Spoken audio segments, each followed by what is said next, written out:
ప్రజా సమస్యలు వినేందుకు పరిష్కరించేందుకు గాంధీ భవన్ తలుపులు ఎప్పుడు తెరిచి ఉంటాయని రవాణా బీసీ సంక్షేమ శాఖ మంత్రి వర్యులు పొన్నం ప్రభాకర్ గౌడ్ అన్నారు.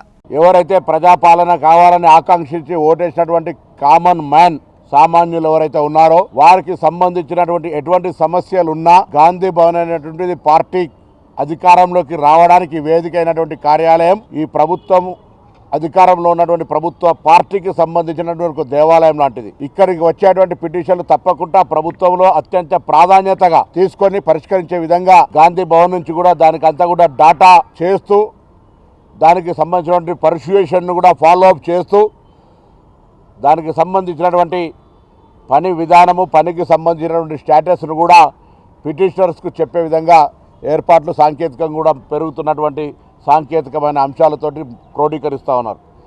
ఈ విధంగా తెలంగాణ యావత్ కాంగ్రెస్ నాయకులకు కాంగ్రెస్ ఈ అధికారంలోకి రావడానికి కష్టపడ్డటువంటి కార్యకర్తలందరికీ ఒక ఎన్ఎస్యూఐ నాయకుడి నుంచి వచ్చినటువంటి కార్యకర్తగా ఈరోజు విజ్ఞప్తి చేస్తూ ఉన్న ప్రభుత్వంలో మంత్రిని కావచ్చు. కానీ అందరి శ్రమతోటి అధికారంలోకి వచ్చింది కాబట్టి ఎక్కడ కూడా మీరు ఇబ్బంది పడేటువంటి అవసరం లేదు. కాంగ్రెస్ పార్టీ మీకు హక్కు ఉన్నటువంటి కేంద్రం. ఒక్కొక్కసారి ప్రభుత్వంలో మంత్రి గారినో లేదా ఇతరులను కలవడానికి ఇబ్బంది కలగవచ్చు.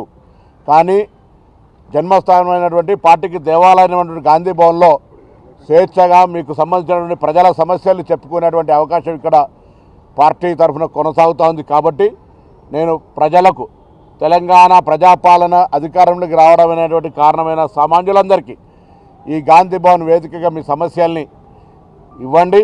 వాటిని ప్రభుత్వం తరఫున పరిశీలన చేయడానికి ఒక గ్రీన్ ఛానల్ ద్వారా వాటిని ఎప్పటికప్పుడే